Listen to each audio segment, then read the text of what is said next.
Hi, and welcome to Enchantment of Eternity's review for Babylon 5 Season 3. This video is a part of a series of videos where I review every episode of Babylon 5, one season at a time. This video is where I cover Season 3 of Babylon 5. So, this is more like it. This season more closely resembles the amazing show everyone always goes on about and reminds me of why I like this show to begin with. I still think that it's a tad overrated and that this is far from the best show that ever aired on TV, as many diehard fans claim it to be. But it's still a great show, and that becomes more apparent in Season 3, where the main storyline finally starts to hit home. Now, Season 3 sees the introduction of Marcus Cole representing the Rangers. Now, I talked about the useless character that they introduced in Season 2, Zap Bradigan, or Keffler, or whatever the hell his name was, and how horribly that failed. However, as badly as they messed up with Kiefer, they completely succeeded with Marcus. This character was fascinating, well-developed, and well-introduced, as he had a nice sort of banter-type relationship with Ivanova, and an apprentice-type relationship with Delenn, and a respectful relationship with Sheridan. Add to that, this was a charismatic character played wonderfully by a good actor who had a lot of character, and most importantly, he blended well into the existing cast of characters beautifully. Whereas Zap Bradigan also felt out of place, always tacked on and not belonging, whereas Marcus felt like he was always part of the main cast from the beginning, despite having just been introduced in Season 3, so I completely applaud that.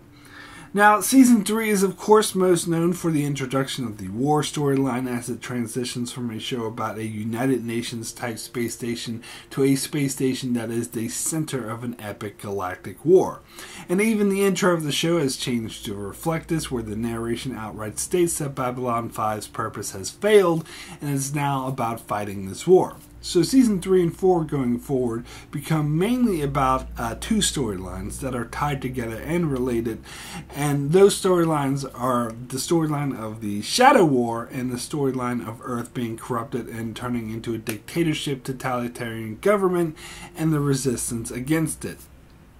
Now, these two are connected because we learn that President Clark has succeeded in part with the help of the Shadows, and that the Shadows are purposely corrupting Earth government in order to create chaos and help further their goals. But it's clear that these are two separate storylines despite being connected, which is made clear in Season 4, but I'll get more into that when I get to Season 4. Suffice to say, I actually preferred the Earth corruption storyline to that of the Shadow War storyline, and this is what I remembered from when I first watched this show a decade ago, and watching it again now, I reaffirmed these feelings for me. I do like the Shadow War just fine, and I love how it overall affects the show and the way it's pulled off so well in terms of continuity, but whenever the show takes time to really focus on it, I find I'm not as interested in it. Whereas I'm completely interested and 100% engaged whenever they focus on the Earth Rebellion storyline. I think part of that is because the Shadow War is very obviously based off of Lord of the Rings, and thus has this stereotypical good versus evil epic feel to it, which frankly has been done a lot before, so I find the concept a lot less engaging and a lot less fresh. Whereas having the good guys, you know, Earth, or the superiors of our heroes be the antagonists of the show and have them turn evil is a lot more interesting to me, and something that's not done enough in science fiction shows. So to me, this was much more engaging. For example, this is something that Star Trek would never do. I mean, they toyed with this by having the corrupt admiral or captain here and there, and there was a Deep Space Nine storyline where a corrupt admiral tried to launch a military coup to take over the Federation. But even those storylines are just a taste. They're just a fraction of what is done here. Babylon 5 goes full tilt with a presidential assassination, which leads to the rise of a dictator who flat out kills all opposition and tries to cover it up with propaganda. It's such a beautiful analogy for many totalitarian societies, the most overt one being Nazi Germany, but it's not the only one. In fact, the fact that it is the government of the humans, the government of the good guys, drives home the point that this isn't just about something that happens to other people, to other governments or historical governments, that our own government could become corrupt, could be slowly perverted into a dictatorship without anyone noticing, and that's what makes this storyline so engaging and so powerful. However, as much as I love Season 3, I still think it doesn't quite live up to the image those who say it's the best show ever paint. Even though the production value of the show increased this season as well, it's still plagued by some subpar acting, cheesy jokes, poorly written dialogue, and TV cliched of characters. Admittedly, this problem isn't anywhere near as bad as it was in the first 2 seasons, but it's still there. It's just less pronounced and easier to overlook because of how good the storytelling has gotten, but it hasn't gone away entirely. Also, I did mention briefly that they changed the intro, and that to me is also a huge minus for this season. I mean, I like the opening monologue. I think it's kind of strange that Ivanova gives it because she never was that important of a character, but fine, whatever. But what bothers me about it is they changed the theme music. I mean, the music was the best thing about the show, the thing that I always associated with Babylon 5, that dun dun dun dun dun dun dun dun. Like, that was the signature of the show. The music here, well, it's not terrible. Don't get me wrong, it's nowhere near Star Trek Enterprise level of horrible, but it's just generic suspenseful music. It has no theme. It isn't anywhere near as classic and epic as the old theme song, which I really miss, but I guess that's not a major thing. So anyway, let's get right into the episodes of Season 3, starting with the premiere episode, Matters of Honor.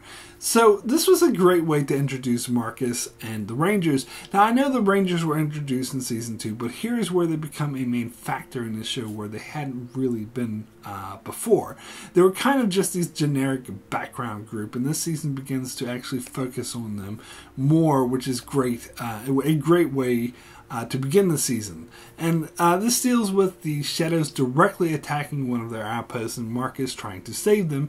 And so Sheridan and the others want to help, but there's an investigator from Earth investigating the images of the Shadows that Zap Brannigan got shortly before his death. So Sheridan has to try to evade him without drawing suspicions.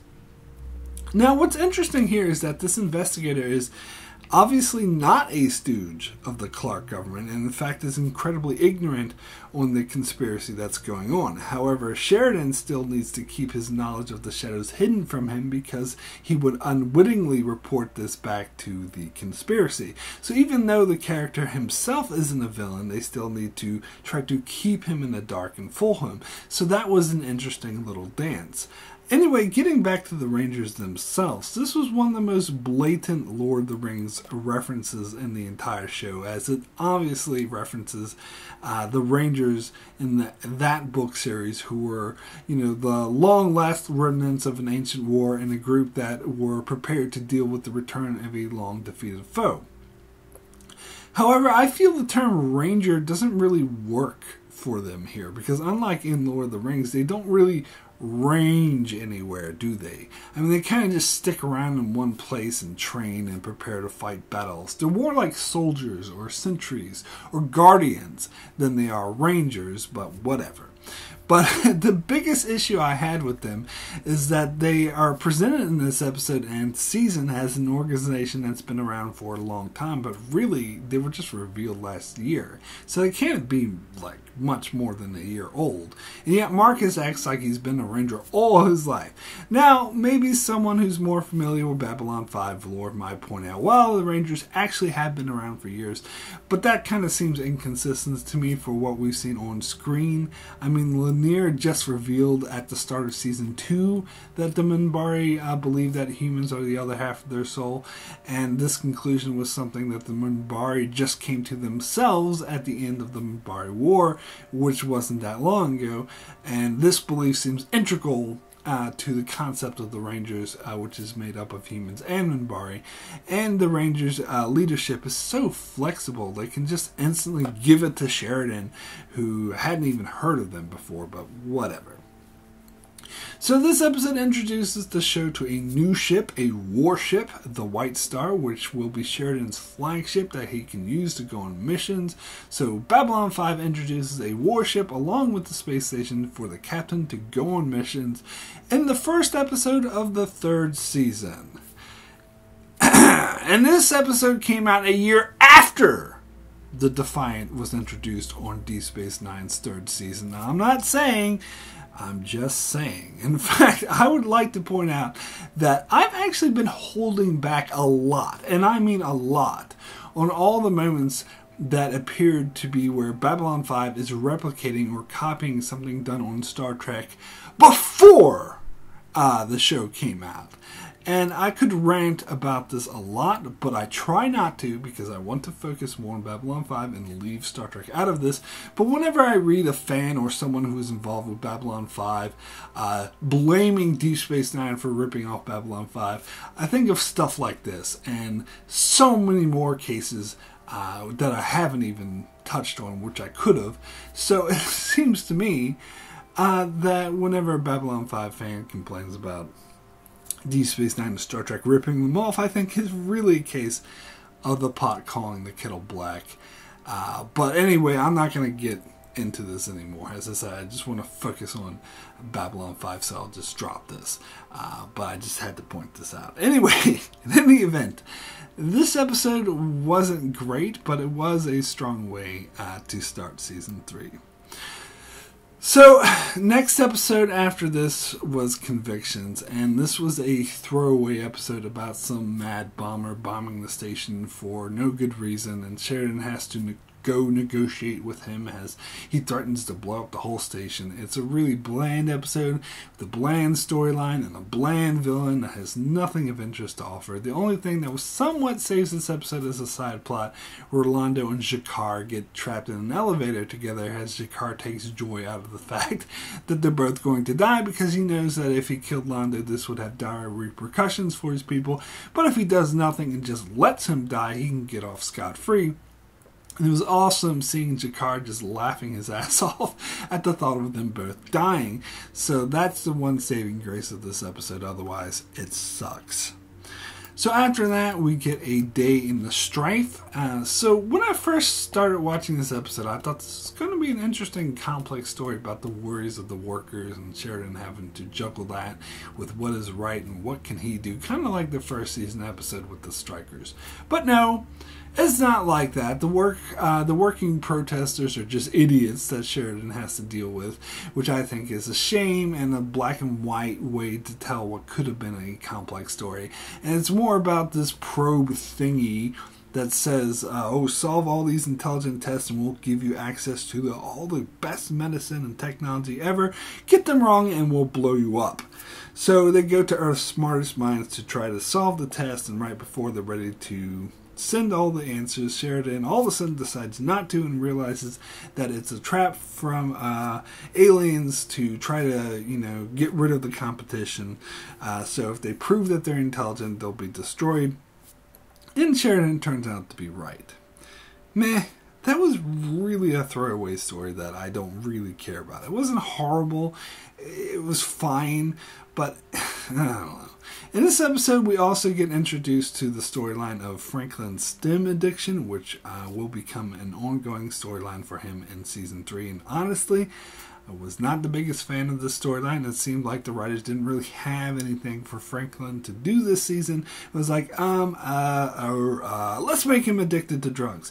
And the way it was handled was realistic, but also very typical, and didn't really add anything to the story or to his character, and led to some horrible storylines, which I'll get to later. So ultimately, a waste of time. At any rate, this episode was fine. So next episode is Passing Through Gethsemane, And I'll just go right out and say it. This episode was amazing and most definitely among the best of the show. I was really blown away by it, especially considering when I started watching it, I wasn't expecting to like it, as it was about Brother Theo and those monks who I'm not at all interested in. And so I kind of deemed them boring characters. And for whatever reason, I don't remember this episode pretty much at all from the first time I saw it. So as soon as I saw Brad Dourif, and I knew that he would end up being the central focus of the episode, even though they try to play him as just another one of Theo's monks, because you don't get a high caliber actor like Brad Dourif and just have him sit in the background. Also, because it was Brad Dourif, I knew he'd be like insane or evil in some way, but the way it was pulled off was brilliant. So the concept of how they punish murderers and other severe violent criminals in this timeline has been presented before, that they sentence them to death of personality. That they don't kill their body, but they kill their personality, and they wipe their identity clean and give them a new one, and then plant them somewhere where they can serve society. In fact, be happy serving society as well. In fact, I thought this episode touched on the subject so much better than the first season episode, The Quality of Mercy, which also attempted to touch on this subject, as this episode explores what happens to those after they have been sentenced to death of personality, and what would happen if they learned who they really were. And the way this episode handled it was so powerful, it was so thought-provoking. It's not only a great character story, but it has a lot to say about society, about how we view punishment and the human need for revenge. It was absolutely brilliant. In fact, this episode is pretty much another version of the episode Brad Dourif appeared on later on Star Trek Voyager, called Meld. And I will grant this episode came out first, but the similarities are really stunning, as in both episodes Brad Dourif plays a mass murderer who, through some mind change becomes a reformed man who is no longer dangerous and regrets what he did. However, I think this episode is far superior to that one, as I covered in the review I did for Meld. That episode felt kind of like pseudo-pop psychology, whereas this seemed a lot more real and had a lot more to say about the human condition. However, I will say that the direction this episode went in was actually really predictable.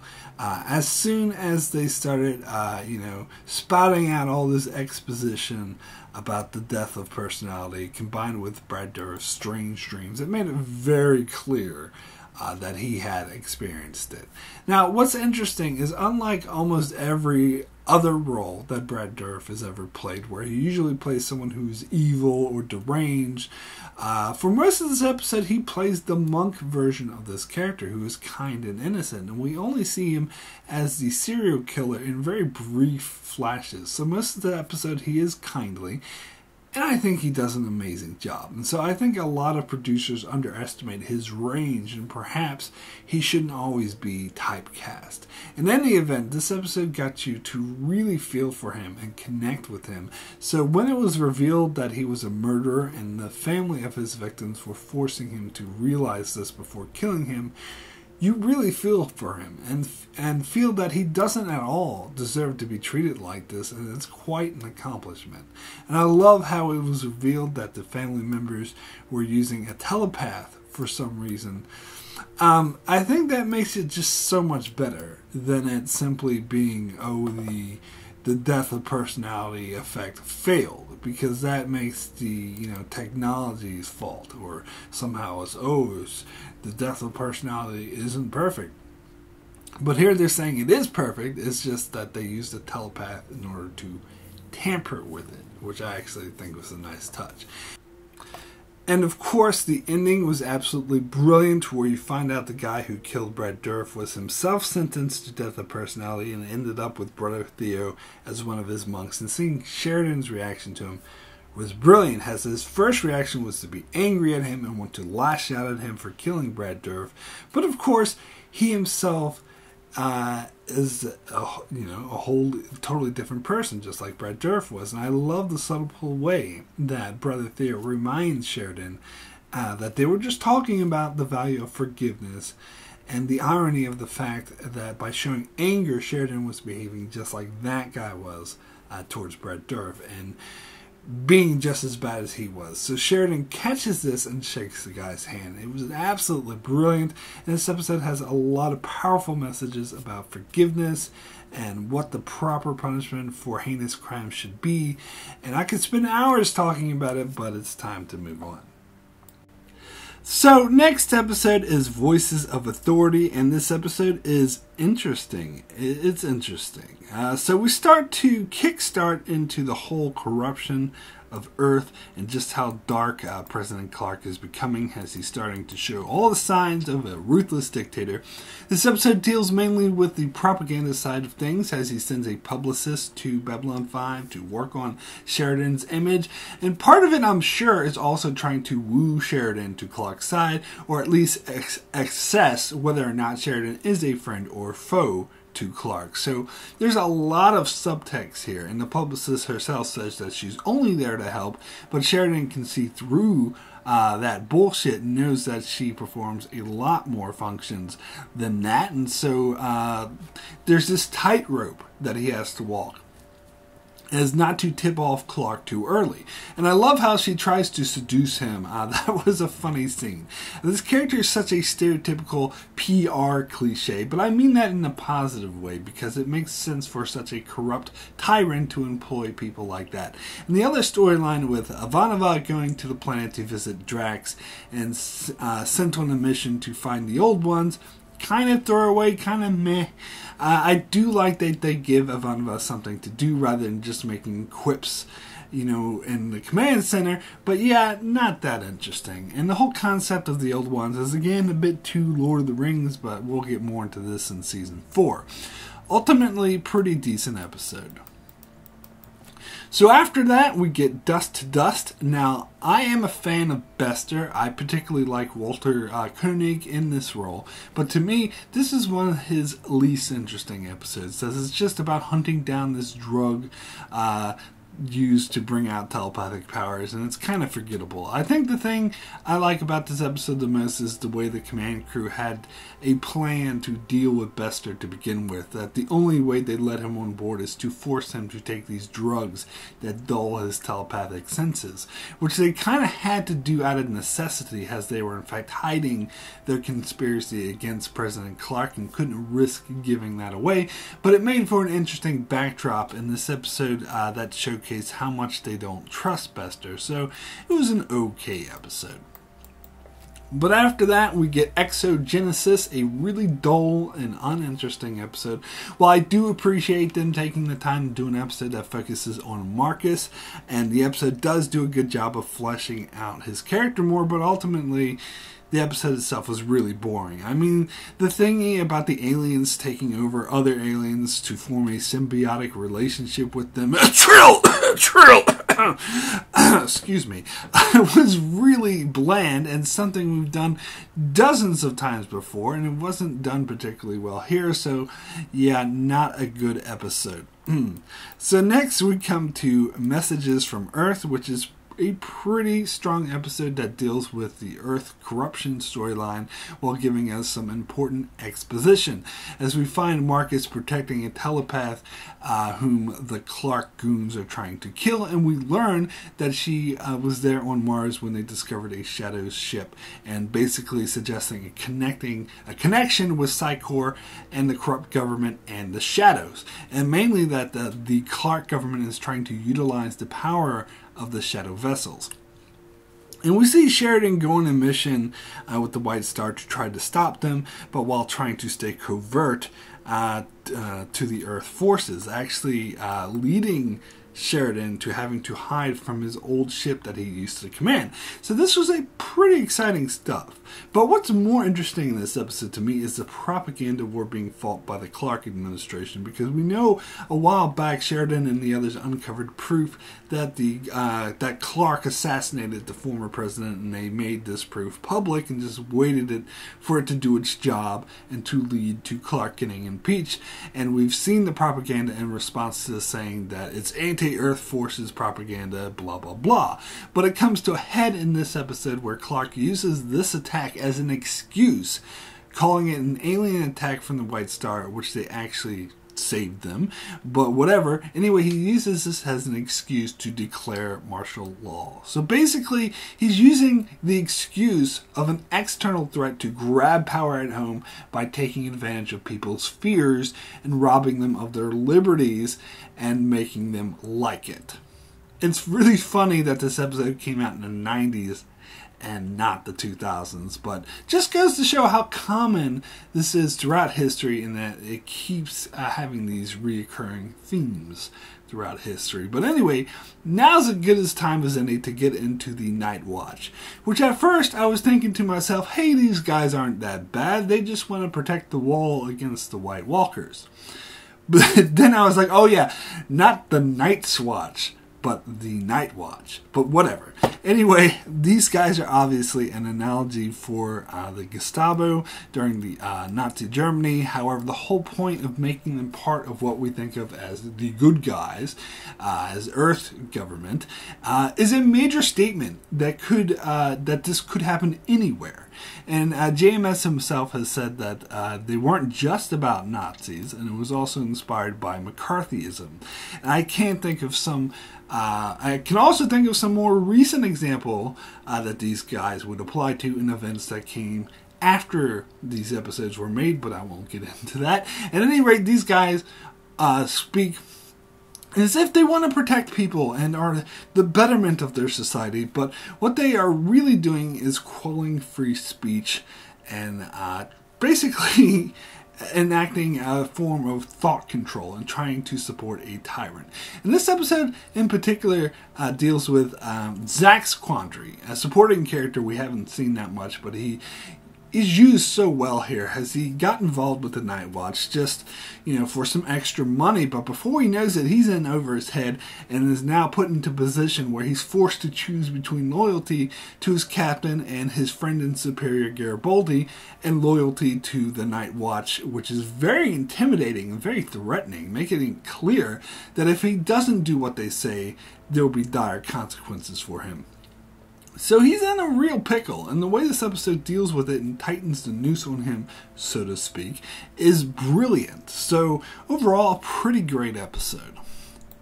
So next we get even deeper into the Earth conspiracy storyline with Point of No Return. So this episode picks up where the last one left off, with martial law being declared on Earth and all Earth-associated colonies for that matter. And this of course affects Babylon 5 as well, as it is also an Earth outpost. And so things start to come to a head where Sheridan is still trying to play things close to the vest and not let the Clark administration learn of the conspiracy that he's involved with, but Clark is tightening his grip on the system so much that he's finding it really hard to do so. His main hope is mainly that General Haig, who is leading this resistance, will strike and remove Clark from power, so he's just waiting for that to happen. However, things come to a head with the Night Watch, who under this martial law are given control over security of the station, and they, being no dummies, catch on to the fact that Sheridan and the command staff are not on Clark's side, and so just wait for the right opportunity to pounce on them. And this is where we get an amazing storyline with Zach, whose own situation comes to a head and he's forced to choose once and for all, but he makes the right choice because Zach ultimately is a good man thrust into a bad situation where he seems to have no out. However, Garibaldi and Sheridan present him with an out, so he jumped on it and did the right thing. Where Sheridan, still officially playing by the rules, found an official way to put the Night Watch out of service, which was amazing and very satisfying to see. And so this episode was amazing. Would be one of my favorite episodes of the show. Would be.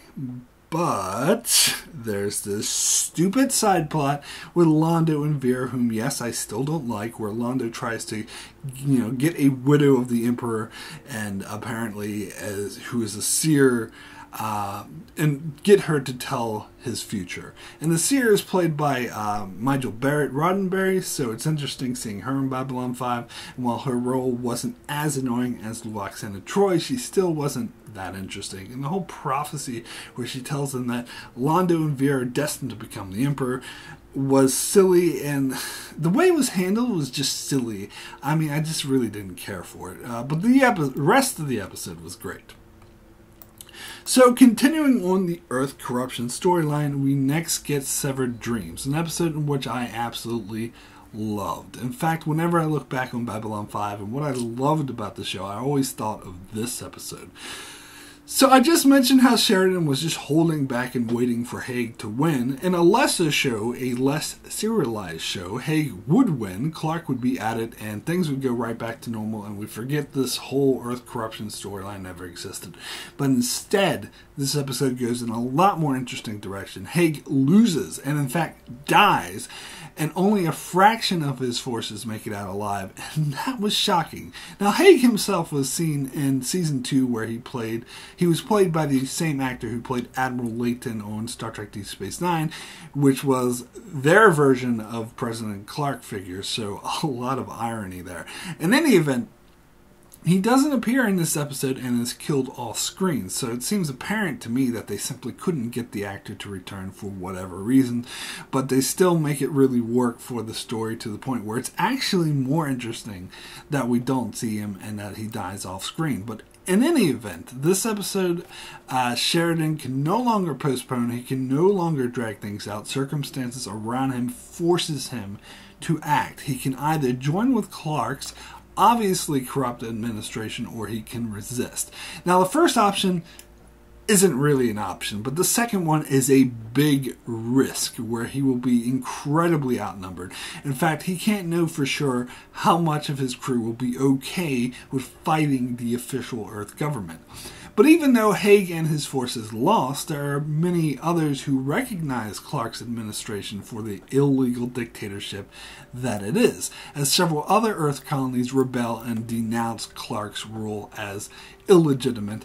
And Clark goes as far as to simply attack them, in some cases wiping them out and trying to put out propaganda to say that he's justified in doing so. And the scene in particular where the news organization ISN is taking over and stormed by Clark goons was in particular extremely powerful. One of the most powerful scenes in fiction. What it implies is that information is power. And the first thing any tyrant will do is try to take over the media, control the flow of information. This is the reason why the film The Post was released last year, because it also conveys this message on how important it is to remember this, particularly at this time. But anyway, it won't get too much into that. In any event, all these events really prove to Sheridan that he has to do what he has been avoiding this whole time: officially and publicly denounce Clark and fight the Earth forces. And that's what made these battle scenes so powerful, and perhaps the best in the show, as it was very gray. It wasn't good versus evil like the Shadow War is, but it was friend against friend, brother against brother, as they say. But they would, they would stop attacking, and Sheridan wasn't going to back down, and it was absolutely exciting. My heart leapt in the air when Sheridan declared Clark's orders illegal, and so he would not follow them. And after a long and violent battle that they barely survived and they barely won, a whole nother Clark fleet shows up and demands that they surrender. And that was such a heart-sunk moment, and this was played so well, as you can physically see the light go from Sheridan's eyes.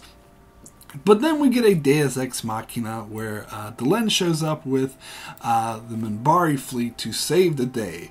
But I must admit, as far as Deus Ex Machinas go, I did really like this one. Delenn's line to the Clark supporters was great. She simply said, there's only one human to ever defeat the Minbari, and he is behind me. You are in front of me. That was badass. It just goes to show how much Delenn has grown to trust Sheridan, and I think it really works. Now, the side story we got with her going to Minbar to get support, and she ended up splitting up the Great Council, that all felt a bit rushed, to be perfectly frank. In fact, I'd even used the term half-assed, as none of the members of the council even talked. They tried to make the excuse that they were ignoring her, but it's very obvious that it was more they couldn't get the actors to play them. Maybe they were over budget or whatever, so they just rushed through this, and it really shows. But that was just a really minor complaint. This episode overall is still absolutely amazing, and the great storytelling that really got me to notice and recognize Babylon 5 as a great show. So next episode we get is Ceremonies of Light and Dark. And it almost seems inevitable when we get an amazing epic powerhouse of an episode, and actually we got pretty much a great three-parter in this case. It's inevitably followed by a boring, poorly written, lackluster episode, and that is most certainly the case here, where we get the story of the ceremony of rebirth, or whatever the fuck it is, where Delenn does this stupid, boring Minbari crap that I couldn't care less about, and we get a cliche story, stupid storyline of these general and cliche villains just trying to take over the station and kill Sheridan, blah blah blah blah. It's just flat out not a good episode.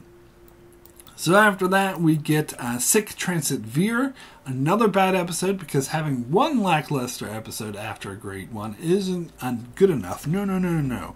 We have to have two. As I already mentioned, still not a fan of the Centauri. I still can't get over their stupid accents and peacock haircuts. And Veer in particular is a character I can't really get behind, as he's really cartoonish and the stereotypical cartoon bumbling sidekick idiot. Now granted, they do expand upon his character and make him more likable, but ultimately he can never escape that bumbling sidekick stereotype for me. Now, this episode in particular thinks that I'm a fucking idiot because it believes that I would, for an instant, buy that Veer would order the death of hundreds of Narn.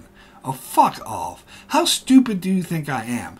And what a shocker! We find out that it wasn't Veer the Narn were trying to kill, but it was his fiancée, because Veer was actually saving Narn lives. Oh my god, I'm so shocked!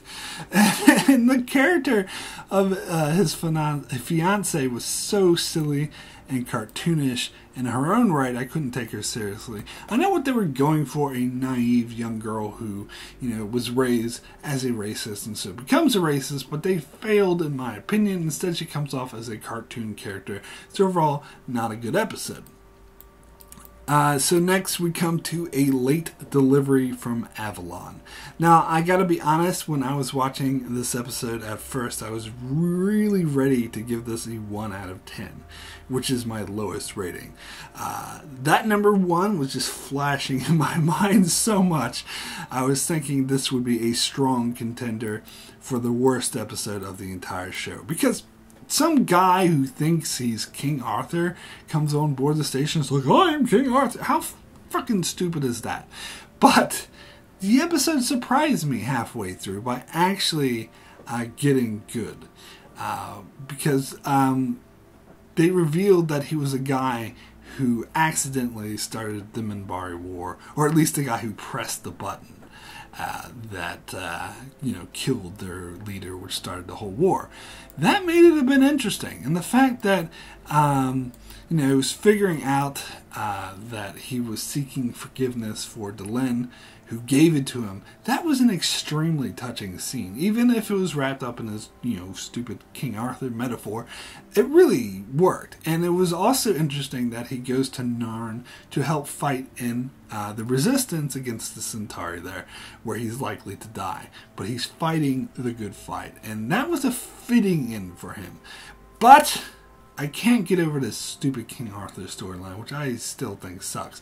So I'm not going to say this episode is good. I still don't think it reaches that status, but it's not one of the worst episodes of the show, which I originally thought it would be. So next episode is Ship of Tears. This was an interesting episode. It didn't blow me away, but it was interesting use of Bester. It's interesting seeing him after Babylon 5 has separated from the Earth government and therefore is no longer obligated to work with him anymore. In fact, I love how Ivanova very nearly just killed him as soon as she saw him. But it turns out their interests are somewhat allied, as Bester apparently isn't on board with telepaths being used as unwilling pilots for the Shadows. In fact, after they rescue some of these telepaths, one of them is in fact Bester's lover.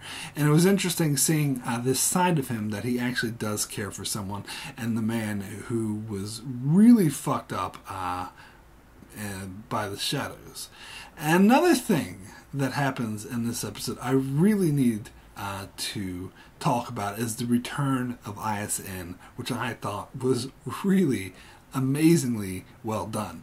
Now, ISN was always meant to be like an analogy for CNN, a reliable news source, and when Ivanova and the others heard it would be returning, she and everyone saw it as like good news, and they were so happy, they were cheering, and they were thinking it was a great thing, and I'm frankly shocked, and I find it a bit unbelievable that she and the others couldn't predict the manner in which it would return as a propaganda piece for the Clark administration, which outright lies and tries to play it off like the station wasn't stormed by Clark troops and everything's just peachy. President Clark is awesome.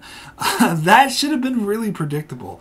But that being said, I still like it. I think the show does an amazing job of realistically portraying how dictatorships function, and one of its main uses is propaganda and convincing the masses that everything's fine and this dictator is awesome. In fact, I almost think that ISN show that should have changed its name to like Talks News or something like that. But yes, I know this episode came out a decade before Fox News was really a thing, but I guess it just goes to show even more the cycle of things, and propaganda tactics like this repeatedly exist and will continue to do so and adapt to whatever modern medium is best at disseminating information, or in this case, misinformation. So I really liked that touch. So ultimately, this was quite a dark and interesting episode, but didn't blow me away, but still interesting. So after that, we get Interludes and Examinations, an episode with multiple storylines. Franklin's STEM use comes to a head, yada yada yada. I already told you how I feel about the storyline. Londo is anticipating the return of his lover from Season 1. Now, if you recall my Season 1 review, I actually said that I liked that episode because it took a surprising turn by having the girl actually love Londo and not just betray him. So I was open to the prospect of her return, but just the way that the episode foreshadowed him anticipating her arrival so much made it clear that she would never arrive. Because if she was going to arrive, they'd just show up and be like, oh, hi, how are you doing? They wouldn't spend so much time showing Londo going, oh, I can't wait for her to get here. I did think it was an interesting twist that Morden kills her and pins it on Lord Reefer in order to get these two at each other's throats. But I was a bit frustrated that Londo couldn't tell that it was Morden who killed her. It was so obvious, but whatever. Anyway, the main storyline in this episode, the one that's probably remembered for, is the death of Kosh. And this was played out pretty well. In fact, I thought it was perfectly set up for. So it begins with Sheridan trying to recruit a lot of these non-aligned worlds into his cause and is to the fight against the Shadows, but he's having a hard time of it because they don't see that they have a way to win. So Sheridan deduces that he needs the Vorlons to show up, to show the other worlds that they can win. So he goes to Kosh, who predictively just says no and tries to walk away, which is typical Kosh. But I love how Sheridan stands up to him, yells at him, even takes a severe beating from him, but still insists that he needs to get off his ass and do something. So finally, Kosh agrees, but tells Sheridan that when he needs him the most, he will not be there for him. And Sheridan is like, fine, whatever. So then they attack the Shadows, and just when they're about to get their asses kicked, the Vorlons show up and kick ass, and they defeat the Shadows. But now that the Shadows know that the Vorlons are actively fighting against them, Morden and his Shadow friends sneak into Kosh's room and kill him. And while this is happening, we get this amazing scene with Sheridan having a dream of his father, but we soon learn it isn't a dream and it isn't his father. It's Kosh talking to him, telling him why he was so resistant in going, because he knew it would mean his death, but ultimately he realized that it had to be done. So we learn that that's what Kosh meant by he wouldn't be there for Sheridan in the future because he's dead. And that was just such an amazing scene, such a touching scene. Now this episode had me realize, bearing in mind how much Babylon 5 is inspired by Lord of the Rings, that Kosh is the Gandalf character. It's not a one-to-one analogy to be sure, but it's there. Gandalf was not a nice guy, a tough guy to be around, but also very powerful, well-meaning, someone who looked out for other people and fought on the side of good, and that basically describes Kosh as well. And so this episode is kind of like when Gandalf died in the Fellowship. It drove the character's motivations, and of course, like Gandalf, Kosh will be back. So yeah, another obvious Lord of the Rings inspired story beat, but not that that's a bad thing. Anyway, ultimately this is a very powerful and memorable episode. So next episode is the two-parter War Without End. So this is the follow-up to Babylon Squared episode from season 1, and in many ways it does play as the second part of that story, and that these episodes are very much linked. And I like the concept. I like the way it was done too. That a lot of things that we saw in Babylon Squared that didn't really make sense at first are explained and explored here. In fact, we kind of relive the events of that episode, because in that episode we see Sinclair and Garibaldi go on Babylon 4, and the commander there explains the issues that they're having with the station, how they find this dude named Zathras on board who seems to be linked to the issues that they're having, but it's never fully explained. Whereas here we see Zathras go on board, we see the issues Babylon 4 is having, and it's apparently all part of a plan Delenn and Sinclair have to send Babylon 4 back in time to the First Great War, where it will help the Minbari and other races defeat the Shadows. So this episode is neat. It's a cool concept, and I love how everything mashes up and fits together. I don't think it's perfect or a masterpiece, though, but it's certainly entertaining. It's just, for me, never really got that great because, yeah, some of the time travel stuff comes off as a bit gimmicky for me. And I still can't get over Zathras himself, who's a little bit over the top, like silly Yoda or Gollum type character, or Zathras talks in third person. The Zathras, nobody listens to Zathras because he talks in the third person and talks all weird. It's basically like the type of troll, gnome, or whatever character you find in fantasy a lot, and it's a bit too gimmicky for my taste and does come off as a bit out of place. However, I totally buy that JMS did have this all planned out, and when he made Babylon Squared, and it's really cool to see the pieces fit together. However, there are obviously some things that changed about the show that JMS hadn't planned for, the most obvious one being Sinclair's departure and Sheridan's arrival. I do believe that this was originally intended to be tied into the end game, as JMS stated that it was always his plan to make Sinclair Valen, and I totally believe that, and I think that makes a lot of sense. But if Sinclair was intended to be the main character, then the revelation that he was Valen would have come at the end of the series. So I think a lot of things were changed when the focus of the show changed to Sheridan, and frankly, I like Sheridan's story better, so I think ultimately it was all for the better. But in this episode, it was kind of obvious that it wasn't their original plan, such as the thing with Zathras saying that Sheridan, Sinclair, and Delenn were all the one. That by definition is contradictory. Does he know what the word one means? It doesn't mean three, it means one. I know. They try to give some lame excuse about the Minbari term of, they do everything in threes, blah, blah, blah, blah, bullshit. And that was all obviously a huge retcon to explain Sheridan's inclusion into the story. And that's all there is to it. However, that being said, I did really enjoy the reveal that Sinclair was Valen.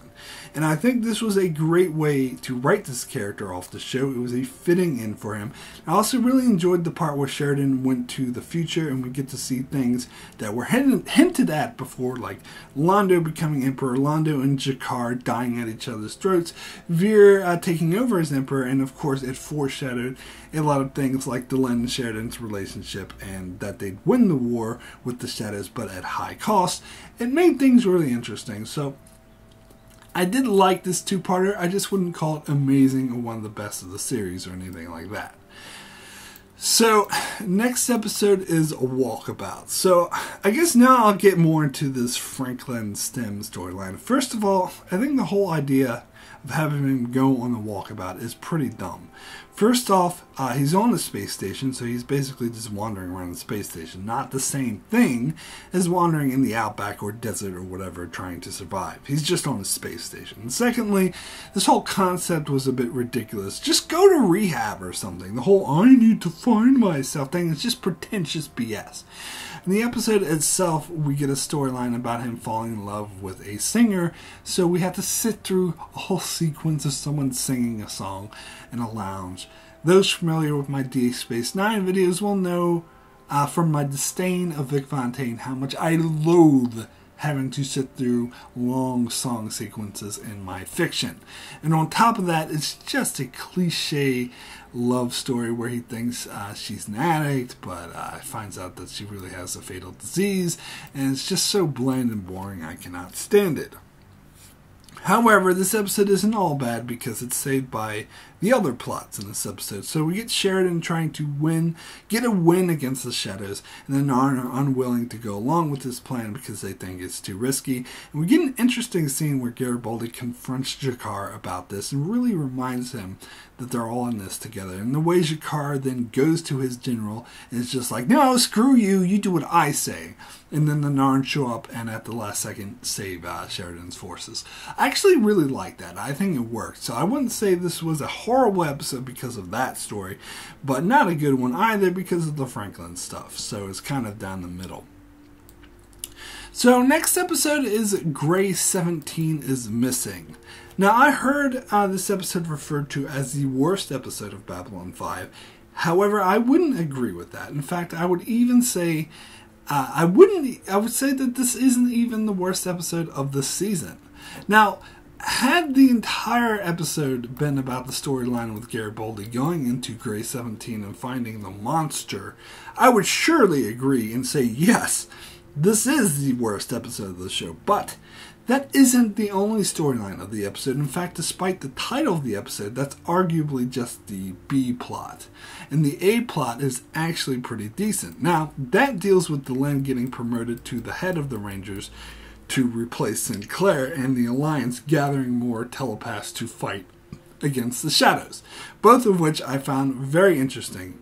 I did have some issues with the storyline with Marcus going to Naroon and fighting him to the death, a fight that he knew he would lose. It seemed a bit hokey, but overall I did really enjoy this storyline. I did like how it did address the hardlining elements of the Minbari who wouldn't be okay with the concept of the union between Minbari and humans. As I mentioned before, this was kind of yada-yada through in the episode Severed Dreams, so they get into more detail here, which I do appreciate. And it also speaks a lot to Marcus's character that he's willing to sacrifice himself for Delenn, and of course it also speaks to the kind of devotion that Delenn inspires. In fact, that is what convinces Naroon not to kill Delenn, because he's convinced that she is in fact a great leader by seeing how Marcus is willing to lay his life down for her.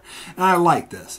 Also, this is the episode I finally realized that Naroon is played by the same guy who played Rasat over on Deep Space Nine. Rasat is the Cardassian who was a member of Damar's resistance movement who was being an asshole to Kira the whole time.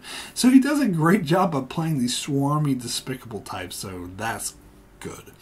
However, the B plot is total shit. As I mentioned before, had this been the entire episode, this would easily be the worst episode of the show. And despite how good the A plot is, I do believe the B plot is so bad it makes this episode overall not a good episode. I mean, it's just so ridiculous, so hokey. It doesn't make any sense. It's all too obvious a contrived way to try to make a monster horror story. I mean, all the elements are there, such as like a forbidden section that's hidden, hard to get to, weird acting psychotic cult members, and a monster hunting them down with no way out. The problem is the poor manner in which all these things are executed, and the cheesiness of the monster, the cheesiness of the acting. It was just a mess, an utter and complete mess. But anyway, let's move on. So the next episode we get is "And the Rock Cried Out, No Hiding Place."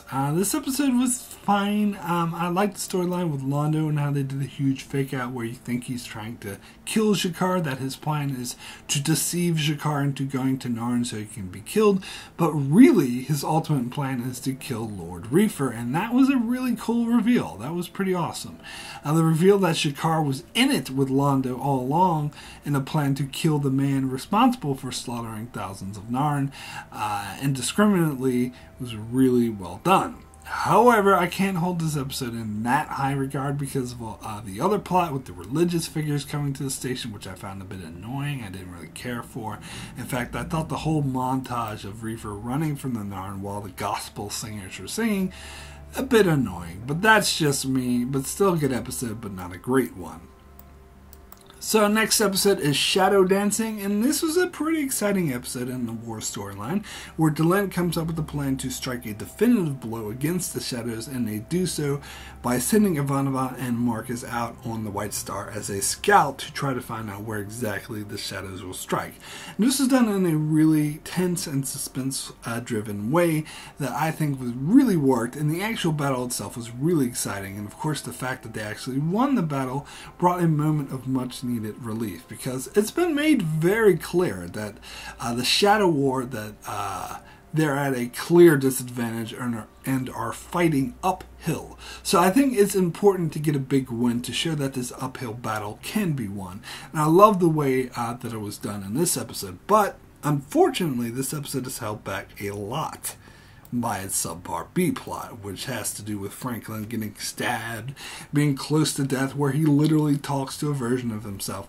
Now, this wasn't the worst storyline ever, as I do like how his revelation was the whole walkabout was stupid in the first place, which is what I've been saying. However, I still find the way that this was done a bit cliched and a bit ridiculous. But what made this storyline even worse is the way that it kept intercutting with the war storyline. It really got in the way, and I was so invested in the war, and every time Franklin popped up on screen I was yelling, "Go away, I don't care about you." So this could have been an amazing episode, but instead it's just an averagely good one. But I guess the one good thing about the Franklin storyline is that it finally brings this stupid storyline to an end. So finally we come to the season finale, Zahadum. Now this was an interesting episode. As I just explained, Sheridan finally struck a definitive blow against the Shadows and proved to them and his allies that the Shadows can be defeated. Now this would obviously have the Shadows afraid and wanting to strike back and protect themselves, and further, they recognize Sheridan as their biggest threat. And I love the way that they decide to strike back or to deal with him. Rather than go after him directly with an attack on Babylon 5 or something like that, they try a more subtle and more cynical tactic. And that is by sending his wife, whom he thought was dead, to him and try to convince him to stop fighting the Shadows, and then convincing him to come with her to Zahadum. Now, there's been a lot of foreshadowing about Sheridan dying if he goes to Zahadum. This is something Kosh had said to him several times. And then there's this scene when Sheridan was in the future, and future Delenn begs him not to go to Zahadum, which is ironically kind of why he does go there in this episode. But regardless, him going to Zahadum was heavily foreshadowed as a bad thing. And I do like the emphasis this puts on this episode and gives it more of a weight. And further, I totally like the idea of the shadows using his wife, whom he thought was dead, against him. This makes a lot of sense, as she was last heard from on Zahadum, and it was never definitively confirmed that she was dead. After all, Morden, who was also on that same ship, is now an agent of the shadows and very much alive. So it's a great idea. However, I wasn't as impressed with its execution. I thought Anna was too obviously not her and just a shadows puppet, and her interactions with Sheridan felt really stiff, not like how someone who was actually reunited with her husband after many years would actually react. Plus, the whole thing about her walking in on him and Delenn was a bit too attention grabbing, too kind of soap opera-y for my taste. And, you know, the whole like fighting over a man thing, it has like a Jerry Springer feel to it that I just didn't care for or think was necessary. And plus, a lot of their conversations seem to be missing like natural things that should be talked about in this circumstance. And it seems to me Sheridan would have been asking her a lot more questions than he did. I did like that he knew that Anna was brainwashed by the shadows before going to Zahadum and was using her as a ploy to destroy Zahadum. That was a nice twist that I loved. And further, Sheridan was willing to sacrifice himself in order to avoid the future that he saw. I just think this would have been more convincing if the interactions between Sheridan and Anna were more realistic and she actually sold that she was Anna instead of being all too obvious a shadow puppet, and the two of them had no chemistry whatsoever. It felt like she was talking like a talking head with no passion. I think it would have been far more interesting had she been more convincing. And let's talk about the scene on Zahadum where we're introduced to a character named Justin who just pops up out of nowhere. I didn't really care for this character as he just comes up out of nowhere and doesn't really serve a purpose. He's just there to explain the Shadow's motivation. Now it's funny talking about their motivation after having just watched Avengers Infinity War, because their motivation is apparently the same that Thanos' motivation was in Infinity War, where they just want to cull the population back so those who do survive will prosper.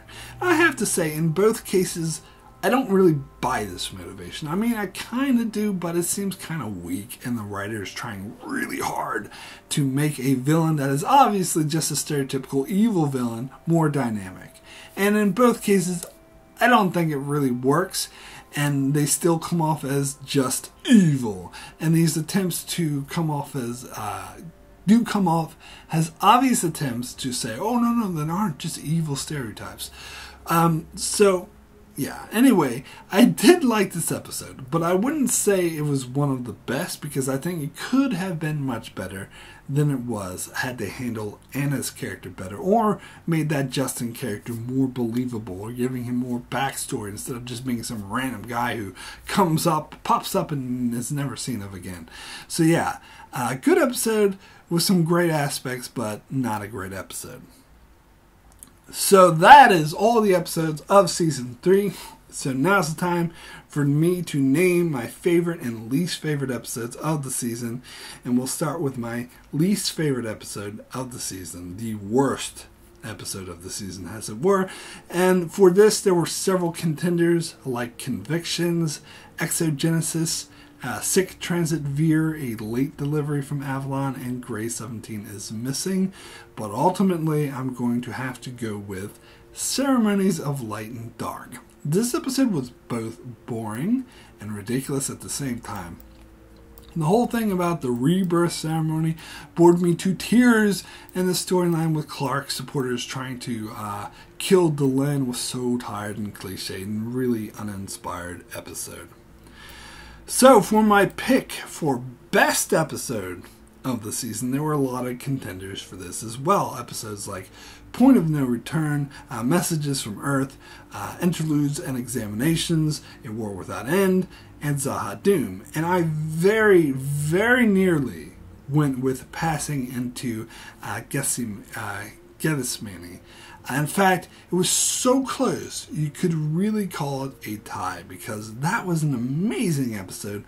But in the end, I do have to give it to Severed Dreams which may in fact be my favorite episode of the entire show. I'm not sure, we'll have to wait until I finish watching it, but this is the highest rated episode on IMDb, and for good reason. This was not only a great suspenseful and action-packed episode, but also had amazing character stories where characters was faced with really tough decisions, and also some great social commentary as well. And the way this is all built up to was so perfectly designed. It's pretty much a masterpiece. So yeah, this episode really blew me away. So my rating for Babylon 5 Season 3 as a whole, out of 10, is a 9 excellent. Overall, this was a great season, even though it was plagued by a few subpar episodes. Honestly, those subpar episodes were less they're not as bad as the subpar episodes of the previous seasons. And more to the point, the overall quality of each episode really went up this season, and the show seemed to really find its footing, really find it jive as it introduced fresh and interesting characters like Marcus instead of the failed, ridiculous one of previous years, and really got into the heart of the rebellion storyline and the war storyline with the Shadows to a really positive effect, making this an excellent season. So that's it for my review of Babylon 5 Season 3. I'll be back in roughly a month's time for my review of Season 4. In the meantime, you can check out my channel for many more videos on other shows like Game of Thrones, Star Trek, The Expanse, and more. So be sure to subscribe so you can keep up with all of that. And thanks a lot for watching.